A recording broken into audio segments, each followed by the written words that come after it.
இது சூப்பர் 60. இன்றைய நாளில் அறிய வேண்டிய அத்தனை செய்திகளையும் 60 நிமிடங்களில் தரும் விறுவிறுப்பான தொகுப்பு. அந்த வகையில் முதலாவதாக, சென்னை உள்ளிட்ட 8 மாவட்டங்களில் சிக்கன்குனியா பரவலை கட்டுப்படுத்த மாவட்ட சுகாதாரத்துறை அதிகாரிகள் அறிவுறுத்தப்பட்டுள்ளனர். சென்னை, விழுப்புரம், தென்காசி உள்ளிட்ட 8 மாவட்டங்களில் சிக்கன்குனியா பாதிப்பு அதிகரித்திருப்பதாக பொது சுகாதாரத்துறை எச்சரிக்கை விடுத்துள்ளது. அனைத்து மாவட்ட சுகாதாரத்துறை அதிகாரிகளுக்கு பொது சுகாதாரத்துறை இயக்குநர் அனுப்பியிருக்கக்கூடிய சுற்றறிக்கையில் சென்னை, விழுப்புரம், தென்காசி, தேனி, கடலூர், செங்கல்பட்டு, காஞ்சிபுரம், அரியலூர் ஆகிய மாவட்டங்களில் சிக்கன்குனியா பாதிப்பு அதிகரித்து காணப்படுவதாக குறிப்பிட்டுள்ளார். எனவே அனைத்து மாவட்ட சுகாதார அதிகாரிகள் உரிய கண்காணிப்புடன் கூடிய நோய் தடுப்பு நடவடிக்கைகளை மேற்கொள்ள வேண்டும் என்றும் அறிவுறுத்தப்பட்டுள்ளது.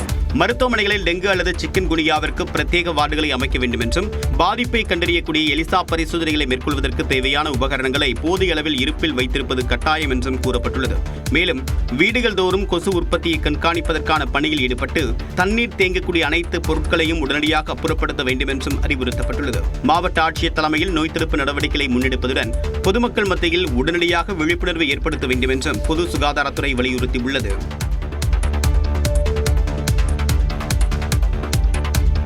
தங்கம் விலை ஒரே நாளில் சவரனுக்கு 4120 ரூபாய் அதிகரித்து புதிய உச்சத்தை தொட்டுள்ளது. தங்கம் விலை நடப்பாண்டு தொடக்கம் முதல் தினமும் உயர்வை கண்டு வருகிறது. சென்னையில் ஆபரண தங்கத்தின் விலை காலையில் சவரனுக்கு 2800 ரூபாய் அதிகரித்து 1,14,000 என புதிய உச்சத்தை தொட்டது. தொடர்ந்து பிற்பகலிலும் ஒரு சவரன் தங்கம் 1320 ரூபாய் உயர்ந்தது.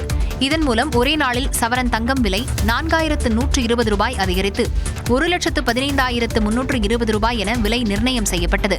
1 கிராம் தங்கம் ஒரே நாளில் 515 ரூபாய் உயர்ந்து 14,415 ரூபாய்க்கு விற்கப்படுகிறது. வெள்ளி விலையும் கிலோவுக்கு 5,000 ரூபாய் அதிகரித்து 3,45,000 ரூபாய்க்கு விற்கப்படுகிறது.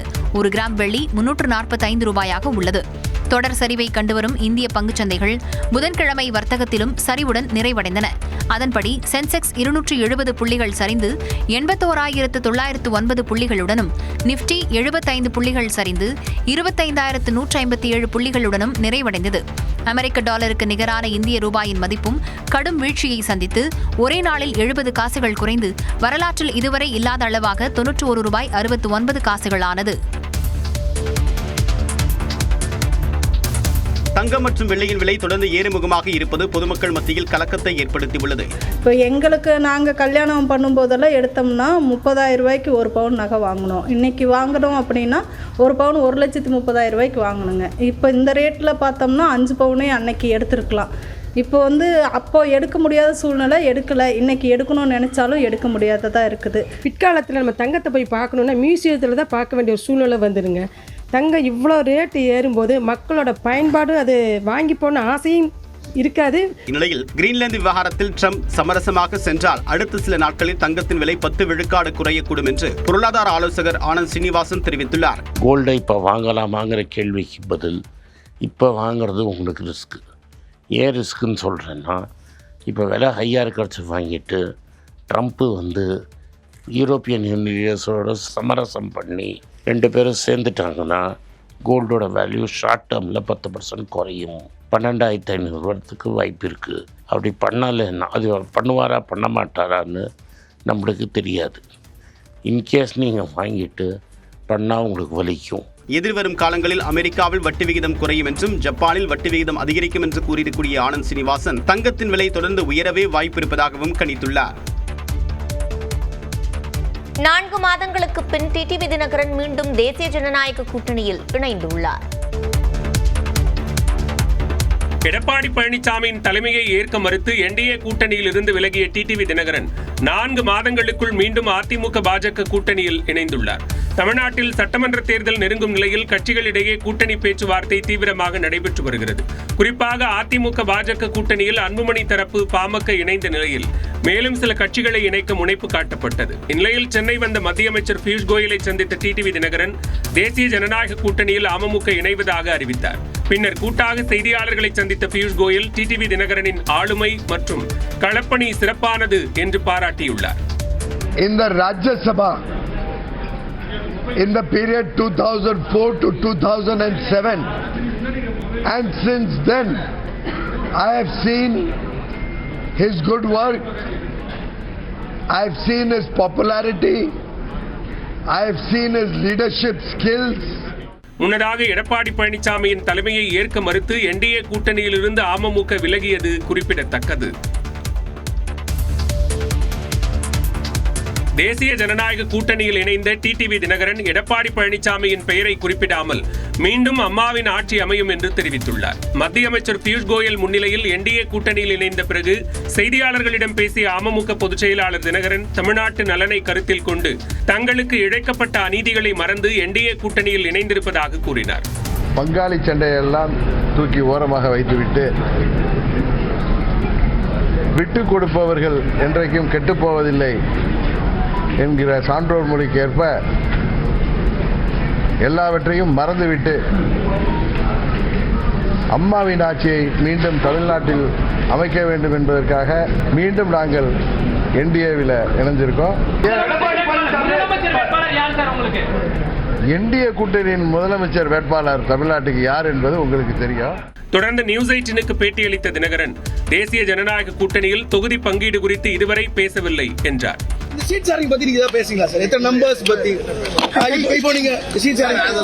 சுமூகமாக நடைபெற்று நாங்க எல்லாரும் அம்மாவின் ஆட்சி அமைப்போம். 23rd பிரதமர் மீட்டிங்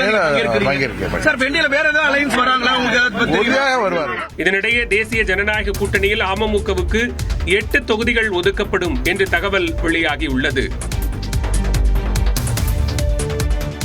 என்டிஏ கூட்டணியில் அமமுக இணைந்ததை வரவேற்றுள்ள மத்திய அமைச்சர் அமித்ஷா வளமான தமிழ்நாடு வலுவான தேசிய ஜனநாயக கூட்டணி என குறிப்பிட்டுள்ளார். எக்ஸ் பக்கத்தில் பதிவிட்டுள்ள அவர் வாரிசு மற்றும் ஊழல் ஆட்சியால் சோர்வடைந்த மக்கள் தமிழக வளர்ச்சியை பிரதமர் மோடி தலைமையிலான என்டிஏ கூட்டணி மூலம் புதிய உயரங்களுக்கு எடுத்துச் செல்ல தயாராகிவிட்டதாக தெரிவித்துள்ளார். அதேபோல தேசிய ஜனநாயக கூட்டணியில் இணைந்த டிடிவி தினகரனை அதிமுக பொதுச் செயலாளர் எடப்பாடி பழனிசாமி வரவேற்றுள்ளார். திமுகவின் ஆட்சியை அகற்றவும் வாரிசு அரசியலுக்கு முற்றுப்புள்ளி வைக்கவும் தேசிய ஜனநாயக கூட்டணியில் இணைந்த டிடிவி தினகரனை அன்போடு வரவேற்பதாக தனது எக்ஸ் பக்கத்தில் குறிப்பிட்டுள்ளார். மக்கள் நலன் ஒன்றே குறிக்கோளாக கொண்டு அனைவரும் ஒன்றாக இணைந்து தமிழ்நாட்டு மக்களை காப்போம் என்று எடப்பாடி பழனிசாமி தெரிவித்துள்ளார். தன்னை மனதார வரவேற்று வாழ்த்து தெரிவித்த எடப்பாடி பழனிசாமிக்கு நன்றி என டிடிவி தினகரன் எக்ஸ் பக்கத்தில் பதிவிட்டுள்ளார். ஜெயலலிதாவின் ஆட்சியை தமிழ்நாட்டில் மீண்டும் அமைக்க அனைவரும் ஒருங்கிணைந்து களப்பணியாற்றிடுவோம் என்றும் தினகரன் குறிப்பிட்டுள்ளார். தேசிய ஜனநாயக கூட்டணியில் அமமுக இணைந்த செய்தி மிகுந்த மகிழ்ச்சி அளிப்பதாக பாஜக முன்னாள் மாநில தலைவர் அண்ணாமலை தனது எக்ஸ் பக்கத்தில் பதிவிட்டுள்ளார். தினகரனின் ஆழ்ந்த அரசியல் அனுபவமும் தேர்ந்த வியூகங்களும் திமுக ஆட்சியை அகற்ற முக்கிய பங்கு வகிக்கும் என்றும் அவர் குறிப்பிட்டுள்ளார். சென்னை வந்துள்ள மத்திய அமைச்சர் பியூஷ் கோயல் அதிமுக பொதுச் செயலாளர் எடப்பாடி பழனிசாமி வீட்டில் இன்று காலை உணவு அருந்துகிறார். பிரதமர் மோடி நாளை மதுராந்தகத்தில் நடைபெறும் பரப்புரை கூட்டத்தில் பங்கேற்கும் நிலையில் அதில் கூட்டணி கட்சி தலைவர்களை மேடையேற்ற பாஜக தீவிரம் காட்டி வருகிறது. ஏற்கனவே அதிமுக பாஜக கூட்டணியில் அன்புமணி தலைமையிலான பாமக இணைந்த நிலையில் டிடிவி தினகரன் தலைமையிலான அமமுகவும் இணைந்தது. இந்நிலையில் சென்னை வந்துள்ள பாஜக மேலிட பொறுப்பாளர் பியூஷ் கோயல் அதிமுக பொதுச் செயலாளர் எடப்பாடி பழனிசாமி வீட்டில் இன்று காலை உணவு அருந்துகிறார். அப்போது தொகுதி பங்கீடு தொடர்பாக இரு தலைவர்களும் பேச்சுவார்த்தை நடத்துவார்கள் என தெரிகிறது. இதனிடையே நேற்றிரவு மயிலாப்பூரில் உள்ள துக்ளக் ஆசிரியர் குருமூர்த்தி வீட்டிற்கு சென்ற பியூஷ் கோயல் சுமார் 1.5 மணி நேரம் ஆலோசனை நடத்தினார்.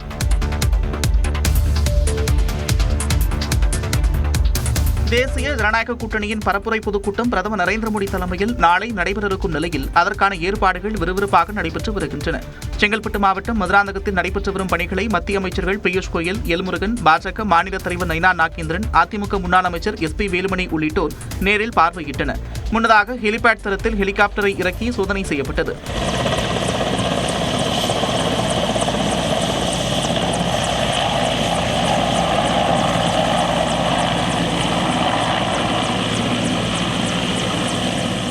கேரள மாநிலம் திருவனந்தபுரம் விமான நிலையத்திலிருந்து விமானப்படை விமானம் மூலம் புறப்படும் பிரதமர் நரேந்திர மோடி நாளை பிற்பகல் 2:15 மணிக்கு சென்னை விமான நிலையம் வந்தடைகிறார்.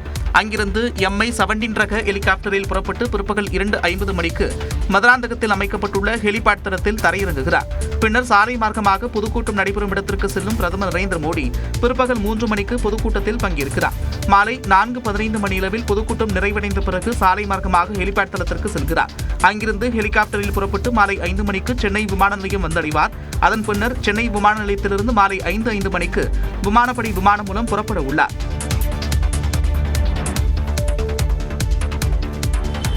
இந்த நிமிஷம் வரைக்கும் யாரும் எங்களை அணுகவும் இல்லை, எங்களுடன் தொலைபேசியிலும் தொடர்பு கொள்ளல. என்டிஏவில் தேமுதிக இணையுமா என்ற கேள்விக்கு பிரேமலதா விஜயகாந்த் தெரிவித்த கருத்துக்களே இவை.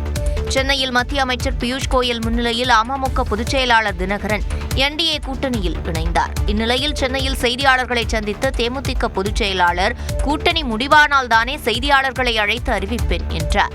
மதுரை எல்ஐசி பெண் அதிகாரி கொலை வழக்கு தொடர்பாக திமுக அரசை பாராட்டினார். இது தீ விபத்து என்று நாடகம் ஆனாங்க. ஆனா இன்னைக்கு ஆய்வு செய்து அது திட்டமிட்டப்பட்ட படுகொலை அப்படிங்கறத கண்டுபிடிச்சு இன்னைக்கு அவரை கைது செய்திருக்காங்க. அதற்காக காவல்துறைக்கும் தமிழக அரசுக்கும் தேமுதிக சார்பாக பாராட்டுகளை தெரிவிச்சுக்கிறேன். இதனிடையே மதுராந்தகத்தில் பிரதமரின் பொதுக்கூட்ட ஏற்பாடுகளை பார்வையிட்ட மத்திய அமைச்சர்கள் பியூஷ் கோயல், எல் முருகனிடம் தேமுதிக குறித்து கேள்வி எழுப்பப்பட்டது. எனினும் அவர்கள் பதில் ஏதும் அளிக்கவில்லை.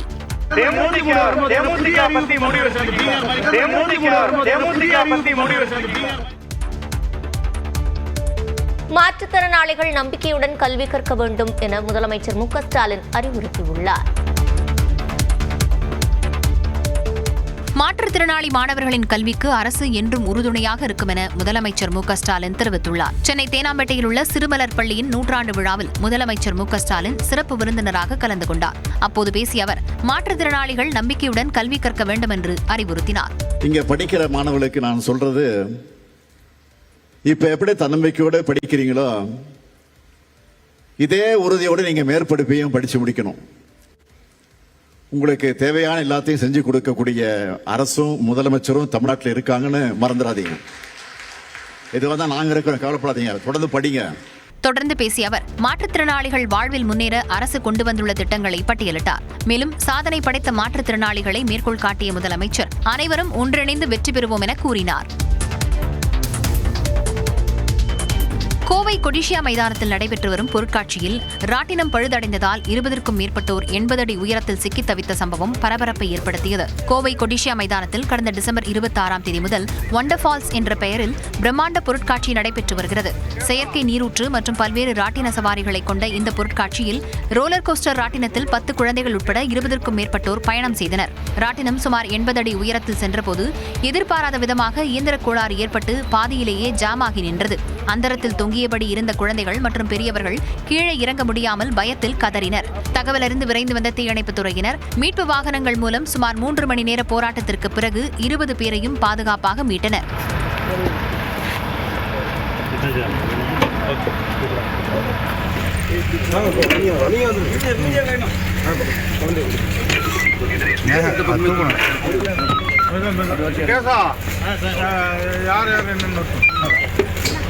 இந்த விபத்து குறித்து காவல்துறையினர் விசாரணை நடத்தி வரும் நிலையில் தற்காலிகமாக அந்த பொருட்காட்சியில் உள்ள ராட்டினங்களை இயக்க தடை விதிக்கப்பட்டுள்ளது. ஏற்கனவே கடந்த 16ஆம் தேதி இந்த பொருட்காட்சியில் முறையான பராமரிப்பு இல்லை என நிர்வாகிகளுடன் பொதுமக்கள் வாக்குவாதத்தில் ஈடுபட்டது குறிப்பிடத்தக்கது.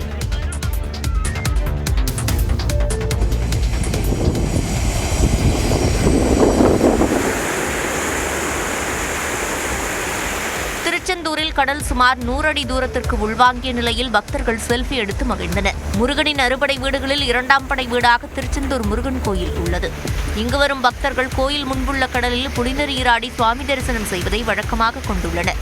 ஆனால் கடந்த சில மாதங்களாக கோயில் முன்புள்ள கடல் பகுதி அமாவாசை மற்றும் பௌர்ணமி நாட்களில் உள்வாங்கியும் சீற்றத்துடனும் காணப்பட்டு வருகிறது. இந்நிலையில் நேற்று திடீரென கடல் சுமார் 100 அடி உள்வாங்கியது. செல்வத்தீர்த்தம் பகுதியிலிருந்து ஐயா கோயில் வரை சுமார் 500 அடி நீளத்திற்கு 100 அடிக்கு கடல் உள்வாங்கியது. அப்போது தெரிந்த பாசி படிந்த பாறைகள் மீது பக்தர்கள் சிலர் செல்ஃபி மற்றும் புகைப்படம் எடுத்தனர்.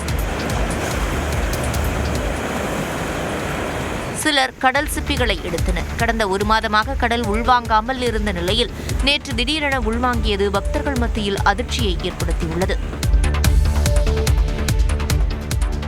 நேற்றுடன் நிறைவு பெற்ற சென்னை புத்தக காட்சியில் 40 லட்சம் புத்தகங்கள் விற்பனை செய்யப்பட்டதாக புத்தக விற்பனையாளர்கள் மற்றும் பதிப்பாளர்கள் சங்கம் தெரிவித்துள்ளது. நந்தனம் YMCA மைதானத்தில் புத்தக விற்பனையாளர்கள் மற்றும் பதிப்பாளர்கள் சங்கத்தின் 49வது புத்தக காட்சியை கடந்த 8ஆம் தேதி முதலமைச்சர் மு க ஸ்டாலின் தொடங்கி வைத்தார். புத்தக காட்சிக்கு முதல் முறையாக பார்வையாளர்கள் இலவசமாக அனுமதிக்கப்பட்ட நிலையில் 1000 அரங்குகளில் 10% தள்ளுபடியில் புத்தகங்கள் விற்பனை செய்யப்பட்டு வந்தன. 2 வாரங்களாக நடைபெற்று வந்த புத்தக காட்சிக்கு வாசகர்கள் தினமும் பெருமளவில் வருகை தந்த நிலையில் புத்தக காட்சி நேற்றுடன் நிறைவு பெற்றது. நடப்பாண்டில் 15 லட்சம் பார்வையாளர்கள் வந்ததாகவும் 40 லட்சம் புத்தகங்கள் விற்பனை செய்யப்பட்டதாகவும் பபாசி தெரிவித்துள்ளது. விற்பனையானதில் 70 விழுக்காடு தமிழ் புத்தகங்கள் என்று கூறியுள்ள பப்பாசி, குழந்தைகளுக்கான புத்தகங்கள் மற்றும் போட்டித் தேர்வுகளுக்கான புத்தகங்களும் அதிக அளவில் விற்பனை செய்யப்பட்டதாகவும் தெரிவித்துள்ளது. அடுத்த ஆண்டிலிருந்து ஆண்டுக்கு 2 முறை புத்தக காட்சி நடத்த திட்டமிட்டிருப்பதாகவும் புத்தக விற்பனையாளர்கள் மற்றும் பதிப்பாளர்கள் சங்கம் தெரிவித்துள்ளது. நீலகிரி மற்றும் திண்டுக்கல் மாவட்டத்தின் கொடைக்கானல் மலைப்பகுதிகளில் இரவு மற்றும் அதிகாலை நேரங்களில் 22ஆம் தேதி உறைபனி ஏற்பட வாய்ப்புள்ளதாக வானிலை ஆய்வு மையம் தெரிவித்துள்ளது. இது தொடர்பாக வெளியிடப்பட்டுள்ள அறிக்கையில் 2 நாட்களுக்கு உள் தமிழகத்தில் வறண்ட வானிலை நிலவக்கூடும் என்றும் அதிகாலை வேளையில் ஓரிரு இடங்களில் லேசான பனிமூட்டம் காணப்படும் என்றும் தெரிவித்துள்ளது. வரும் 23ஆம் தேதி மற்றும் 24ஆம் தேதி கடலோர தமிழகத்தின் ஓரிரு இடங்களிலும் புதுவை மற்றும் காரைக்கால் பகுதிகளிலும் லேசானது முதல் மிதமான மழை பெய்யக்கூடும் என்றும் கணித்துள்ளது. வரும் 24ஆம் தேதி உள் தமிழகத்தின் ஓரிரு இடங்களிலும் இடி மின்னலுடன் கூடிய லேசானது முதல் மிதமான மழை பெய்யக்கூடும் என்றும் வானிலை ஆய்வு மையம் கூறியுள்ளது. சென்னையை பொறுத்தவரை வானம் ஓரளவு மேகமூட்டத்துடன் காணப்படும் என்றும் அதிகாலை வேளையில் ஓரிரு இடங்களில் லேசான பனிமூட்டம் காணப்படும் என்றும் வானிலை ஆய்வு மையம் கணித்துள்ளது. வரும் 25ஆம் தேதி வரை கடலில் மீனவர்களுக்கான எச்சரிக்கை ஏதும் விடுக்கப்படவில்லை. அட்லீஸ்ட் எவ்வளோ பிஸியாக இருந்தால் கூட 6 மாதத்துக்கு ஒரு வாட்டி பெங்களூர் போயிட்டு என்னுடைய பழைய டிரைவர், கண்டக்டர்ஸ் அவங்க கூட எல்லாம் இது பண்ணும்போது நான் சிவாஜி என் பேருங்கிறதே மறந்துட்டேன். அவங்க சிவாஜி என்ன இருக்குன்னு சொல்லி பேசும்போது அதை கேட்கும்போது எவ்வளோ சந்தோஷமா இருக்கும். தனது நண்பர்கள் குறித்து நடிகர் ரஜினிகாந்த் பகிர்ந்து கொண்ட கருத்துக்கள் தான் இவை. கோவையில் உள்ள தமிழ்நாடு வேளாண்மை பல்கலைக்கழகத்தில் 1975 முதல் 1979 வரை படித்த மாணவர்கள் மீண்டும் சந்தித்துக் கொண்டதை வாழ்த்தி வீடியோ வெளியிட்ட நடிகர் ரஜினிகாந்த் அப்பல்கலைக்கழகத்தில் படித்த முன்னாள் மாணவர்கள் குறித்தும் பகிர்ந்து கொண்டார். யூனிவர்சிட்டியிலிருந்து எத்தனையோ பேர் படிச்சுட்டு பெரிய பெரிய ஆளுங்க, பெரிய பெரிய போஸ்ட்ல இருக்காங்க, பெரிய பெரிய இண்டிவிஜுவல் அவங்க கவர்மெண்ட்லயும் பெரிய சர்வீஸ் பண்ணி பெரிய ஆளுங்க இருக்காங்க. எனக்கு தெரிஞ்சவங்க ஃபார்மர் சீஃப் செக்ரட்டரி இரியன்பு அவர்கள், ஃபார்மர் டிஜிபி தமிழ்நாடு சேலேந்திர பாபு அவர்கள், இந்த மாதிரி இன்னும் நிறைய பேர் பெரிய பெரிய சாதனை பண்ணி இங்க வந்திருக்கீங்க. 6 மாதத்திற்கு ஒரு முறை பெங்களூரு சென்று தனது நண்பர்களை சந்திக்கும் போது ஏற்படும் உணர்வுகளை ரஜினி பகிர்ந்தார். கூப்பிட்டு மாமா, மச்சா, தாத்தா, அப்பா, அங்கிள், சாரு என்னன்னு கூப்பிட்டா கூட டேய் வாடான்னு சொல்லி பேர் சொல்லி டே வாடா இங்க டே எப்படிடா இருக்கேன் அப்படின்னு கேட்கும்போது அந்த சந்தோஷம் இருக்குல்ல, அது அசாதாரண சந்தோஷம். வீடியோ மூலம் ரஜினி வாழ்த்தியது முன்னாள் மாணவர்களை மகிழ்ச்சியில் ஆழ்த்தியது. ஜெயலலிதாவின் வருமான வரி பாக்கிக்கு எதிரான வழக்கில் வருமான வரித்துறை பதிலளிக்க உயர்நீதிமன்றம் ஆணையிட்டுள்ளது. மறைந்த முன்னாள் முதல்வர் ஜெயலலிதாவின் வருமான வரி பாக்கி வசூலிக்கும் நடவடிக்கைகளுக்கு சென்னை உயர்நீதிமன்றம் இடைக்கால தடை விதித்துள்ளது. மறைந்த முதல்வர் ஜெயலலிதா செலுத்த வேண்டிய வருமான வரி நிலுவைத் தொகை தொடர்பாக அவரது சட்டப்பூர்வ வாரிசான ஜே தீபாவிற்கு வருமான வரித்துறை நோட்டீஸ் அனுப்பியிருந்தது. முதலில் 36 கோடி ரூபாய் நிலுவை உள்ளதாக கூறப்பட்ட நிலையில் பின்னர் அது 13.69 கோடி ரூபாயாக குறைக்கப்பட்டு புதிய நோட்டீஸ் வழங்கப்பட்டது. இந்த நோட்டீஸை எதிர்த்து ஜே தீபா சென்னை உயர்நீதிமன்றத்தில் மனு தாக்கல் செய்தார். அதில் ஜெயலலிதா மறைந்து பல ஆண்டுகளுக்கு பிறகு உரிய காலக்கெடுவை தாண்டி இந்த வரி பாக்கியை கோருவது சட்டப்படி செல்லாது என்று ஜே தீபா குற்றம் சாட்டியிருந்தார். இந்த மனுவை விசாரித்த நீதிபதி வரி பாக்கி குறைத்து பதில் மனு தாக்கல் செய்ய வருமான வரித்துறைக்கு உத்தரவிட்டார். இந்த வழக்கு மீண்டும் விசாரணைக்கு வந்தது. அப்போது வருமான வரித்துறை பதில் மனு தாக்கல் செய்யவில்லை என தீபா தரப்பில் தெரிவிக்கப்பட்டது. இதையடுத்து வரி பாக்கி தொடர்பாக 2 வாரங்களில் பதில் மனு தாக்கல் செய்ய வருமான வரித்துறைக்கு உத்தரவிட்ட நீதிபதி அதுவரை வரி பாக்கி வசூல் நடவடிக்கைகளை நிறுத்தி வைக்கும்படியும் உத்தரவிட்டார்.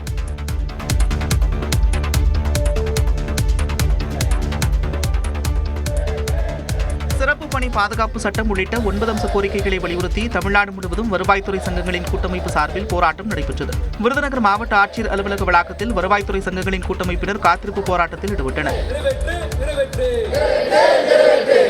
மயிலாடுதுறை மாவட்ட ஆட்சியரகம் முன்பு மாலை நேரத்தில் வருவாய்த்துறை சங்கங்களின் கூட்டமைப்பினர் தர்ணாவில் ஈடுபட்டனர். கிராம உதவியாளர்களுக்கு வரையறுக்கப்பட்ட காலவரை ஊதியம் வழங்கிட வேண்டும் உள்ளிட்ட கோரிக்கைகளை வலியுறுத்தி தென்காசியில் வருவாய்த்துறை சங்கங்களின் கூட்டமைப்பு சார்பில் ஆர்ப்பாட்டம் நடைபெற்றது. இதில் ஏராளமானவர்கள் கலந்து கொண்டு முழக்கங்களை எழுப்பினர். பெரம்பலூர் ஆட்சியர் அலுவலகத்தில் தமிழ்நாடு வருவாய்த்துறை சங்கங்களின் கூட்டமைப்பு சார்பில் தர்ணா போராட்டம் நடைபெற்றது.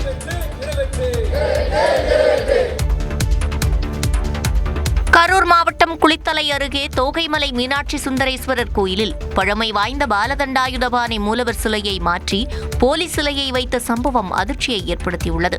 கடந்த ஆண்டு இக்கோயிலில் புனரமைப்பு பணிகள் மேற்கொள்ளப்பட்டு குடமுழுக்கு நடைபெற்றது. அப்போது மூலவர் சிலை மாற்றப்பட்டதாக சந்தேகம் எழுந்த நிலையில் அது தொடர்பாக விசாரணை நடத்த இந்து சமய அறநிலையத்துறை ஆணையர் உள்ளிட்ட அதிகாரிகளுக்கு சங்கிலிமுத்து என்பவர் புகார் மனுவை அனுப்பியிருந்தார். அதன் பேரில் அறநிலையத்துறை அதிகாரிகள் நேரில் ஆய்வு செய்து தீவிரமாக விசாரணை நடத்தினர். சந்தேகத்தின் பேரில் கோயில் அர்ச்சகர் கிருஷ்ணமூர்த்தியிடம் நடத்திய கிடுக்குப்பிடி விசாரணையில் சிலை குறித்த விவரம் தெரியவந்தது. அதன்படி மலையின் மீது உள்ள சுனையின் நீருக்கடியில் இருந்து பாலதண்டாயுதபாணி சிலை மற்றும் பீடம் மீட்கப்பட்டது. இதனையடுத்து அறநிலைத்துறை அதிகாரிகள் அர்ச்சகர் கிருஷ்ணமூர்த்தியிடம் எழுத்துப்பூர்வமாக வாக்குமூலம் பெற்று அவரை காவல் நிலையத்தில் ஒப்படைத்தனர். இந்த சிலை மாற்றம், சிலை கடத்தல் சம்பந்தமாக கிருஷ்ணமூர்த்தி ஐயர் மட்டும் இதில் சம்பந்தப்பட்டிருக்கிறாரா, இல்ல மற்றவர்கள் யாரும் சம்பந்தப்பட்டிருக்கிறார்களா என்பதை முழு விசாரணை செய்து இதில் யாருக்கும் தயவு தாட்சணை பார்க்காமல் இது மேல தக்க நடவடிக்கை எடுக்க வேண்டும் என்பது எங்களுடைய கோரிக்கையாகும். தற்போது கண்டெடுக்கப்பட்ட சிலை உண்மையில் மூலவர் சிலைதானா அல்லது அதுவும் போலியா என பக்தர்கள் மத்தியில் சந்தேகம் எழுந்துள்ளது. தமிழ்நாடு கேரளா வழியாக இயக்கப்படும் 3 புதிய அம்ரித் பாரத் ரயில் சேவையை பிரதமர் நரேந்திர மோடி நாளை தொடங்கி வைக்கிறார். ரயில்வே வாரியம் புதிதாக 3 அம்ரித் பாரத் ரயில்களை இயக்க ஒப்புதல் அளித்துள்ளது. அதன்படி தாம்பரத்தில் வாரந்தோறும் புதன்கிழமை மாலை 5:30 மணிக்கு புறப்படும் அம்ரித் பாரத் ரயில் மறுநாள் காலை 8 மணிக்கு திருவனந்தபுரம் வந்தடைய உள்ளது. மறுமார்க்கத்தில் திருவனந்தபுரத்திலிருந்து வியாழக்கிழமை காலை 10:40 மணிக்கு புறப்படும் அம்ரித் பாரத் ரயில் அதே நாள் இரவு 11:45 மணிக்கு தாம்பரம் வந்தடைய உள்ளது. இந்த ரயில் நாகர்கோவில், வள்ளியூர், நெல்லை, சாத்தூர், கோவில்பட்டி, விருதுநகர், மதுரை, திண்டுக்கல், திருச்சி, அரியலூர், விருதாச்சலம், விழுப்புரம், செங்கல்பட்டு ரயில் நிலையங்களில் நின்று செல்லும் என்று தெரிவிக்கப்பட்டுள்ளது. இதேபோன்று திருவனந்தபுரத்திலிருந்து பாலக்காடு, கோவை, திருப்பூர், ஈரோடு, சேலம், ஜோலார்பேட்டை, காட்பாடி, திருத்தணி, ரேணிகுண்டா வழியாக தெலங்கானா மாநிலம் சார்லப்பள்ளிக்கு அம்ரித் பாரத் ரயில் இயக்கப்பட உள்ளது. நாகர்கோவிலிருந்து கோழிக்கோடு, திருச்சூர், எர்ணாகுளம், திருவனந்தபுரம் வழியாக மங்களூருவுக்கு மற்றொரு அம்ரித் பாரத் ரயில் இயக்கப்படுகிறது. இந்த 3 அம்ரித் பாரத் ரயில்களின் சேவையை நாளை பிரதமர் நரேந்திர மோடி திருவனந்தபுரத்தில் நடைபெறும் விழாவில் தொடங்கி வைக்க உள்ளார். அம்ரித் பாரத் ரயில்கள் பாரம்பரிய மெயில் மற்றும் விரைவு ரயில் சேவைகளை விட மேம்பட்ட வசதிகளுடன் குறைந்த கட்டணத்தில் பயண அனுபவத்தை வழங்கும் நோக்கில் இயக்கப்படுவது குறிப்பிடத்தக்கது.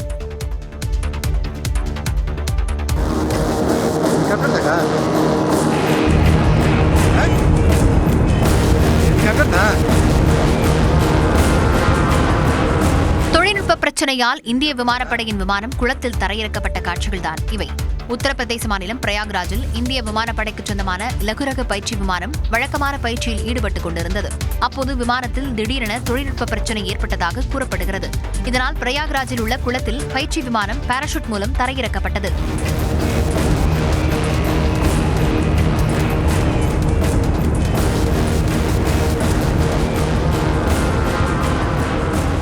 இதுகுறித்து தகவல் அறிந்த மாநில மீட்புப் படை மற்றும் இந்திய விமானப்படையினர் உடனடியாக சம்பவ இடத்திற்கு விரைந்து விமானத்தில் பயணித்த இருவரை பத்திரமாக மீட்டனர்.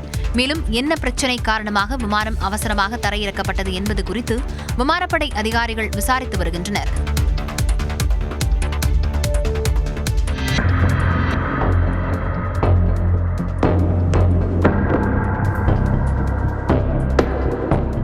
கேரளாவில் வைரலான இந்த வீடியோவால் இளைஞர் தற்கொலை செய்து கொண்ட நிலையில் அந்த பெண் கைது செய்யப்பட்டுள்ளார். சில நாட்களுக்கு முன்பு கேரளா வடகரையைச் சேர்ந்த சிம்ஜிதா முஸ்தபா என்ற பெண் தனது இன்ஸ்டாகிராம் பக்கத்தில் வீடியோ ஒன்றை வெளியிட்டார். அதில் பேருந்து பயணத்தின் போது ஒருவர் தன்னிடம் தவறாக நடந்து கொண்டதாக குற்றம் சாட்டியிருந்தார். இந்த வீடியோ சமூக வலைதளங்களில் மிக வேகமாக பரவிய நிலையில் வீடியோவில் இருந்த கோழிக்கோடு கோவிந்தபுரத்தைச் சேர்ந்த தீபக்கை சமூக வலைதளவாசிகள் கடுமையாக விமர்சித்து வந்தனர். இந்நிலையில் மன உளைச்சலுக்கு உள்ளான தீபக் தற்கொலை செய்து கொண்டார். இது நாடு முழுவதும் பெரும் அதிர்வலையை ஏற்படுத்தியது. முறையான சட்ட வழிகளை பின்பற்றாமல் விளம்பரத்திற்காக அவதூறு சுமத்தி சிம்ஜிதா வீடியோவை பரப்பியதாக தீபக்கின் குடும்பத்தினர் குற்றம் சாட்டினர். தீபக்கை தற்கொலைக்கு தூண்டியதாக சிம்ஜிதா முஸ்தபாவை கேரள காவல்துறையினர் கைது செய்துள்ளனர். தீபக் தற்கொலை செய்ய காரணமான சூழ்நிலைகள், வைரலான வீடியோ, ஆன்லைனில் எழுந்த விமர்சனங்கள் உள்ளிட்டவை குறித்து தொடர்ந்து விசாரித்து வருவதாக காவல்துறையினர் கூறியுள்ளனர். கிரீன்லாந்தை கைப்பற்ற ராணுவ பலத்தை பயன்படுத்த மாட்டோம் என்று அமெரிக்க அதிபர் ட்ரம்ப் தெரிவித்துள்ளார்.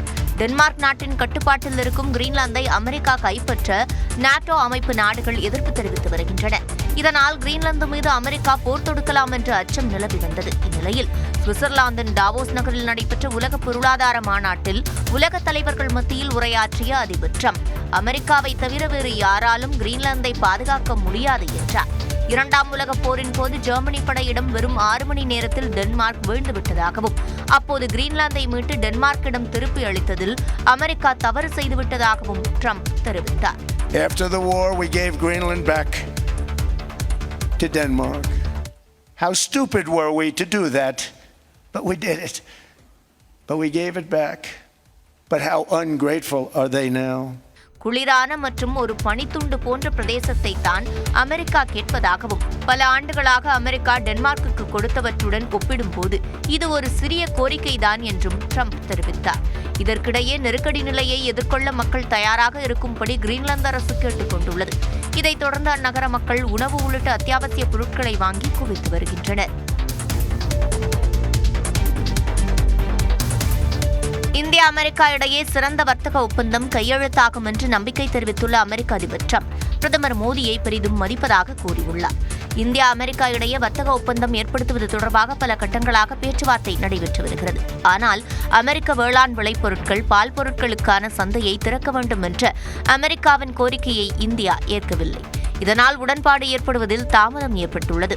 இதற்கிடையே இந்தியாவில் இருந்து அமெரிக்காவுக்கு ஏற்றுமதி செய்யப்படும் அனைத்து பொருட்களுக்கும் பரஸ்பர வரியாக 25% வரி விதித்த அமெரிக்க அதிபர் ட்ரம்ப் ரஷ்யாவிடமிருந்து கச்சா எண்ணெய் வாங்குவதற்காக அபராதமாக மேலும் 25% வரி என மொத்தம் 50% வரியை இந்தியாவுக்கு விதித்து உத்தரவிட்டார். அதைத் தொடர்ந்து இரு நாடுகளும் வர்த்தக பேச்சு மூலம் வரி பிரச்சினையை தீர்க்க தீவிரம் காட்டி வருகின்றன.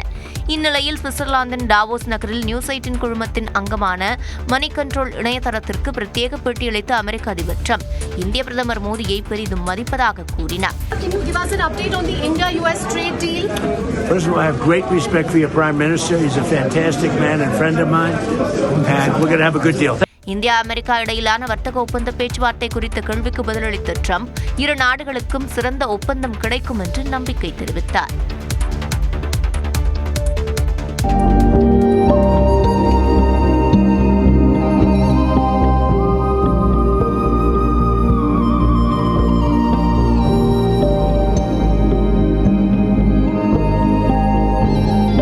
ஆண்டின் முதல் பனிப்பொழிவை ஷாங்காய் மக்கள் உற்சாகமாக கொண்டாடி வருகின்றனர். சீனாவின் ஷாங்காய் மாகாணத்தில் 2026ஆம் ஆண்டின் முதல் பனிப்பொழிவு பெய்ய தொடங்கியுள்ளது.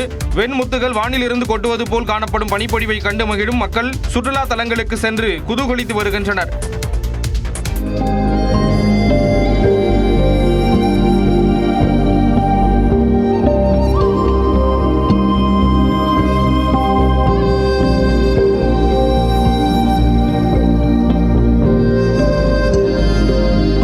அதே நேரம் பனிப்பொழிவால் யுவான், ஷென்யாங் உள்ளிட்ட நகரங்களில் கடும் போக்குவரத்து பாதிப்பு ஏற்பட்டுள்ளது.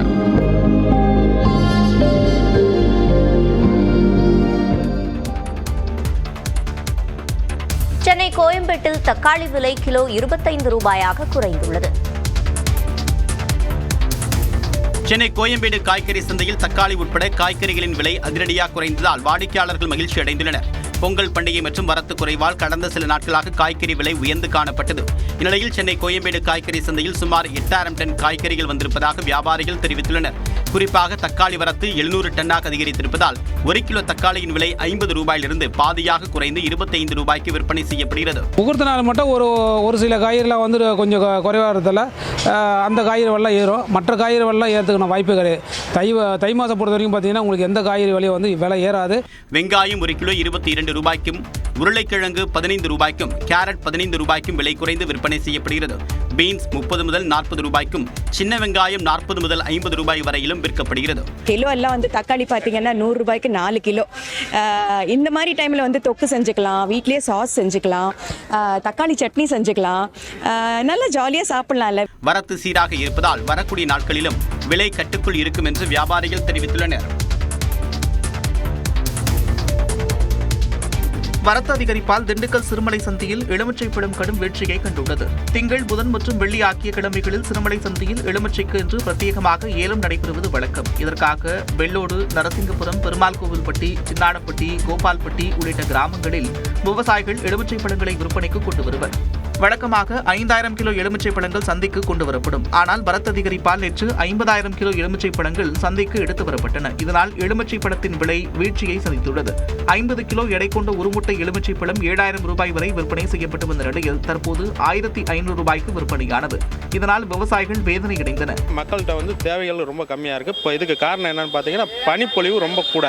பனிப்பொழிவுங்கிறதுனால எலுமிச்சம்பழ தேவைகள் ரொம்ப கம்மியாக இருக்குது. அதனால விலைகள் அப்படியே படும் வீழ்ச்சியாக இருக்குது. இது விவசாயிகளுக்கு ஒரு கவலை தான். வரும் நாட்களில் மேலும் விலை வீழ்ச்சி அடையும் என்று விவசாயிகள் கூறுகின்றனர். பொதுமக்களை அச்சுறுத்தும் விதமாக வாட்ஸ்அப்பில் தவறான தகவலை பரப்புவோர் மீது கடும் நடவடிக்கை எடுக்கப்படும் என்று தூத்துக்குடி மாவட்ட காவல்துறை எச்சரித்துள்ளது.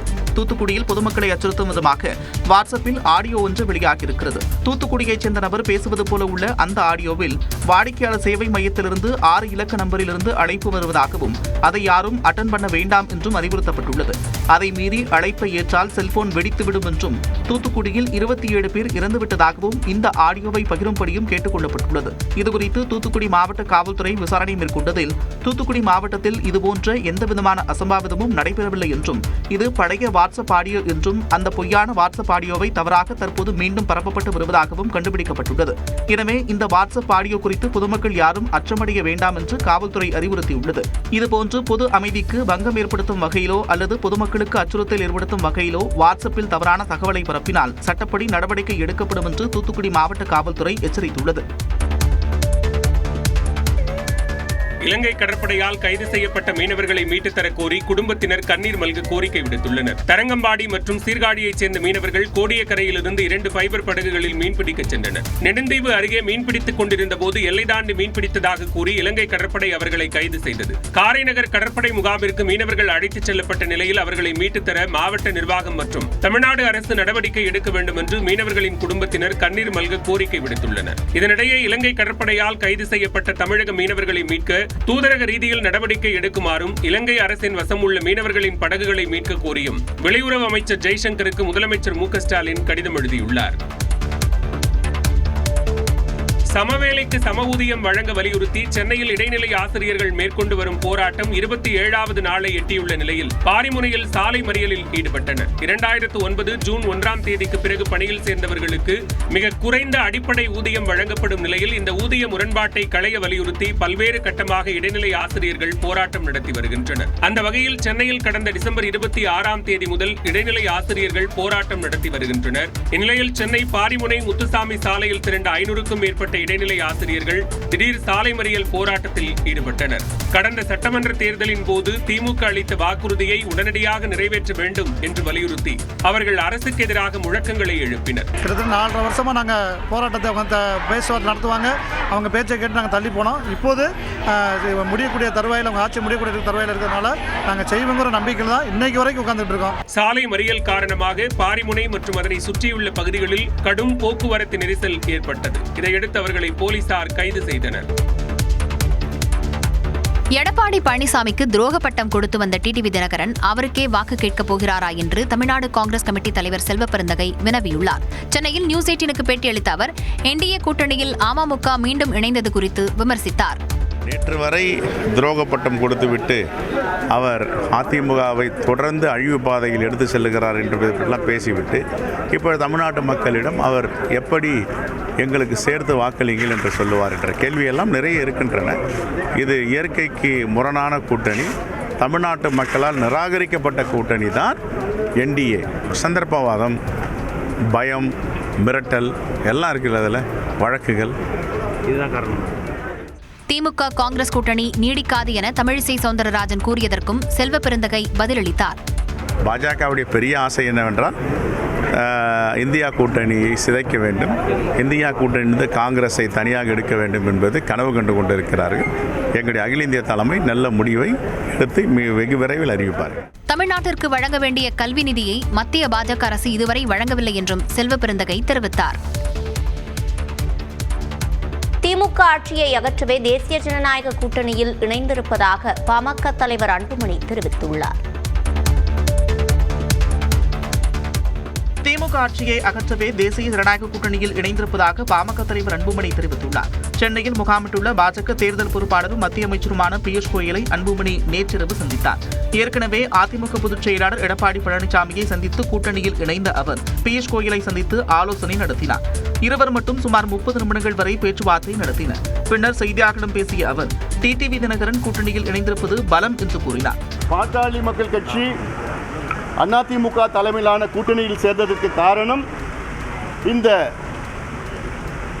மோசமான திமுக ஆட்சி, மக்கள் விரோத ஆட்சி, விவசாயிகள் எதிரான ஒரு ஆட்சி, பெண்களுக்கு எதிரான ஒரு ஆட்சி, ஊழல் ஆட்சி, திமுக ஆட்சியை அகற்ற வேண்டும் என்ற ஒரே நோக்கத்திற்காகத்தான் நாங்கள் இந்த கூட்டணியில் சேர்ந்திருக்கின்றோம். நிச்சயமா எங்கள் கூட்டணிக்கு பலம் தான், அவரை வரவேற்கின்றோம். இது போன்ற இன்னும் சில கட்சிகள் வர இருக்கிறது, வந்ததுன்னா இன்னும் கூடுதலாக பலம் எங்கள் கூட்டணிக்கு வரும். முன்னதாக பனையூரில் உள்ள அலுவலகத்தில் தொகுதி பொறுப்பாளர்களுடன் அன்புமணி ராமதாஸ் ஆலோசனை மேற்கொண்டார். அன்புமணி உள்ள தேசிய ஜனநாயக கூட்டணி வேண்டாம் என்று ராமதாஸ் பேசியதாக தகவல் வெளியாகியுள்ளது. தமிழ்நாடு சட்டப்பேரவை தேர்தல்களும் சூடுபிடித்திருக்கும் நிலையில் திண்டிவனம் அடுத்த தைலாபுரம் தோட்டத்தில் பாமக நிறுவனர் ராமதாஸ் தலைமையில் அவசர நிர்வாக குழு கூட்டம் நடைபெற்றது. இதில் பாமக கௌரவ தலைவர் ஜி.கே. மணி, செயல் தலைவர் ஸ்ரீகாந்தி, வன்னியர் சங்க தலைவர் அருள்மொழி, பொதுச் செயலாளர் முரளிசங்கர் உள்ளிட்ட 18 நிர்வாக குழு உறுப்பினர்கள் கலந்து கொண்டனர். மாலை 4:15 மணியளவில் தொடங்கிய நிர்வாக குழு கூட்டம் 6:30 மணியளவில் நிறைவடைந்தது. தொடர்ந்து செய்தியாளர்களிடம் பேசிய பாமக சட்டமன்ற உறுப்பினர் அருள் தங்களுக்கும் விசிகாவுக்கும் எந்த பிரச்சனையும் இல்லை என்றார். விசிக தலைவர் நான் திருமாவளவன் அவர்களுக்கும் எங்களுக்கு என்ன பிரச்சனை? எதுவுமே இல்லையே. ஏங்க அவர் எங்கள் ஐயாவுடைய பெறாத பிள்ளை மாதிரி. எங்கள் அண்ணன் திருமாவளவன் எங்களுக்கு எப்படி எதுன்னு சொல்றீங்க? அதே நேரத்தில் அன்புமணி உள்ள தேசிய ஜனநாயக கூட்டணி வேண்டாம் என்று ராமதாஸ் பேசியதாக கூறப்படுகிறது. கூட்டணி தொடர்பாக 25ஆம் தேதி வரை காத்திருக்குமாறும் 28ஆம் தேதி கூட்டணியை இறுதி செய்யலாம் என்று திமுக தன்னிடம் கூறியதாக நிர்வாகிகளிடம் ராமதாஸ் பேசியதாகவும் தகவல் வெளியாகியுள்ளது. முன்னாள் முதலமைச்சர் ஓபிஎஸ்ஸின் ஆதரவாளரான வைத்திலிங்கம் திமுகவில் இணைந்தார். ஓபிஎஸ்ஸின் ஆதரவாளராக இருந்த ஒரத்தநாடு சட்டமன்ற தொகுதி எம்எல்ஏ வைத்திலிங்கம் தனது எம்எல்ஏ பதவியை ராஜினாமா செய்தார். சட்டமன்ற செயலகத்தில் சபாநாயகர் அப்பாவுவை சந்தித்த வைத்திலிங்கம் தனது ராஜினாமா கடிதத்தை வழங்கினார். பின்னர் சென்னை அண்ணா அறிவாலயம் சென்ற வைத்திலிங்கம் முதலமைச்சர் மு.க. ஸ்டாலின் முன்னிலையில் திமுகவில் இணைந்தார்.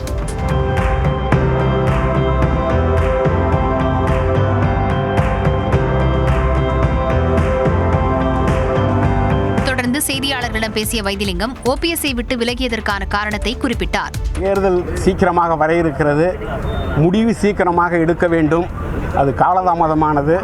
அதனால் நான் திராவிட முன்னேற்ற கழகத்தில் இணைந்தேன். எடப்பாடி முதலமைச்சரை ஏற்றுக்கொள்ள மாட்டேங்குது டிடிவி தினகரன் அந்த கூட்டணிக்கு போறாரு, நீங்க ஏன் போக முடியல? உங்களை ஏன் சேர்க்க மாட்டேன்றாரு? அதாவது என்னை தனிப்பட்ட முறையில் வருவதற்கு அழைத்தார்கள், நான் செல்வதற்கு தயாராக இல்லை. இந்நிலையில் முன்னாள் முதலமைச்சர் ஓ பன்னீர்செல்வம் சென்னையில் செய்தியாளர்கள் சந்திப்பை தவிர்த்துவிட்டு சென்றார்.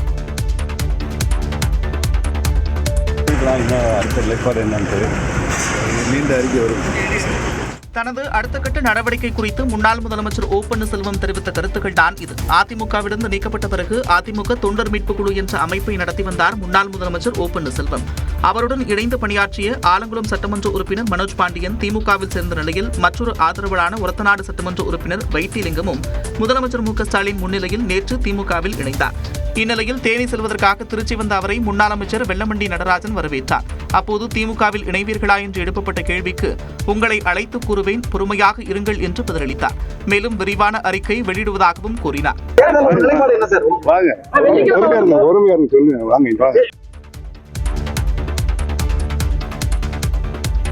தாவேக தலைவர் விஜய் தலைமையில் அக்கட்சி நிர்வாகிகளின் ஆலோசனைக் கூட்டம் வரும் 25ஆம் தேதி நடைபெற உள்ளது.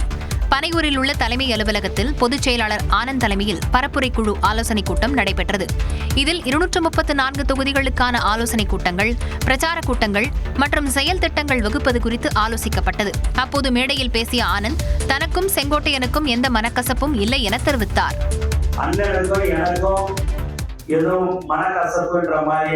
செய்திகள் வந்தது, அது முழுக்க தவறான செய்திகள். எந்த குடும்பத்துல சின்ன சின்ன சண்டைகள் இருக்குன்னு சொல்லுவாங்க, எங்களுடைய தளபதி குடும்பத்துல அந்த மாதிரி சின்ன சின்ன சண்டை கூட கிடையாது என்பதை தெளிவாக தெரிவித்துள்ளேன். தொடர்ந்து செய்தியாளர்களிடம் பேசிய செங்கோட்டையன் வரும் 26ஆம் தேதி முதல் சுற்றுப்பயணம் மேற்கொள்ளவிருப்பதாக கூறினார். சுற்றுப்பயணத்தை பொறுத்தவரையிலும் 3 நாட்கள் 26ஆம் தேதியிலிருந்து துவங்கி அந்த பணிகளை மேற்கொள்ள இருக்கிறோம். விஜய் தலைமையில் வரும் 25ஆம் தேதி நடைபெறும் ஆலோசனைக் கூட்டத்திற்கு மாநில நிர்வாகிகள், மாவட்ட செயலாளர்கள், மகளிர் அணி உட்பட 6 அணிகளின் ஒருங்கிணைப்பாளர்களுக்கு அழைப்பு விடுக்கப்பட்டுள்ளது. சென்னையில் பூந்தமல்லி வடபழனி இடையேயான மெட்ரோ சேவைக்கான கடைசி ஒப்புதலும் கிடைத்துள்ளது. சென்னையில் பூந்தமல்லி வடபழனி இடையே மெட்ரோ ரயிலை இயக்க பாதுகாப்பு சான்றிதழ் கிடைத்த நிலையில் அடுத்த மாதம் சேவை தொடங்கும் என தகவல் வெளியாகியுள்ளது. சென்னையில் 116 கிலோமீட்டர் தொலைவுக்கு 3 வழித்தடங்களில் 2ஆம் கட்ட மெட்ரோ ரயில் திட்டப்பணிகள் நடைபெற்று வருகின்றன. இதில் பூந்தமல்லி போரூர் இடையே மெட்ரோ ரயில் சேவையை தொடங்குவதற்கான பாதுகாப்பு சான்றிதழ் ஏற்கனவே வழங்கப்பட்டுள்ளது. இதன் தொடர்ச்சியாக போரூர் வடபழனி இடையே 10 கிலோமீட்டர் தொலைவிற்கு பணிகள் நிறைவடைந்து கடந்த 11ஆம் தேதி சோதனை ஓட்டமும் வெற்றிகரமாக நிறைவடைந்தது. குறிப்பாக மணிக்கு 90 கிலோமீட்டர் வேகத்தில் மெட்ரோ ரயிலை இயக்கி பயணிகளின் பாதுகாப்பு மற்றும் வசதி குறித்து மதிப்பீடு செய்யப்பட்டது. பிரேக்கிங் தொழில்நுட்பம், தண்டவாளத்தின் தரம், பயணிகளின் பாதுகாப்பு, கட்டுமானம் குறித்தும் ஆய்வு செய்யப்பட்டு ரயில்வே வாரியம் பாதுகாப்பு சான்றிதழை வழங்கியுள்ளது. இந்நிலையில் பிப்ரவரி மாதத்தில் பூந்தமல்லி வடபழனி இடையே மெட்ரோ ரயில் சேவை தொடங்கும் என அதிகாரிகள் தகவல் தெரிவித்துள்ளனர்.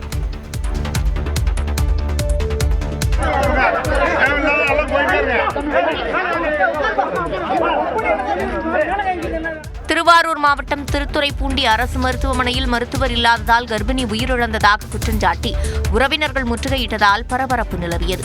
திருத்துறைப்பூண்டி அருகே உள்ள தோழி கிராமத்தைச் சேர்ந்த வேல்முருகனின் மனைவி அபினா 2 மாதம் கர்ப்பமாக இருந்ததாக தெரிகிறது.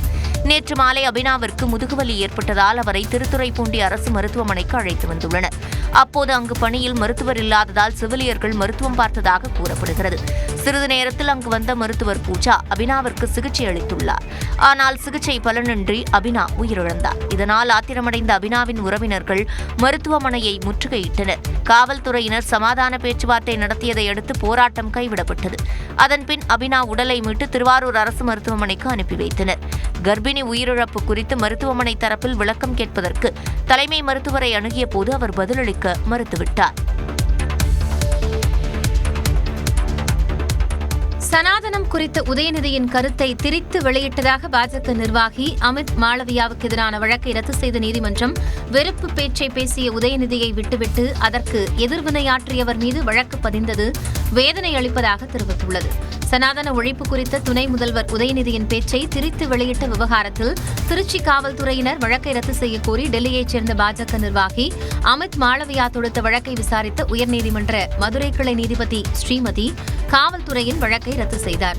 மேலும் தீர்ப்பில் காவல்துறை தரப்பில் தாக்கல் செய்த அறிக்கையில் மகாத்மா காந்தி, காமராஜர், வள்ளலார், ராமானுஜர் உள்ளிட்டோர் சனாதனத்திற்கு எதிராக பேசியதாக குறிப்பிட்டுள்ளதாக தெரிவித்த நீதிபதி அது உண்மைக்கு புறம்பானது, பெரியார் மட்டுமே சனாதனத்திற்கு எதிராக பேசினார் என குறிப்பிட்டுள்ளார்.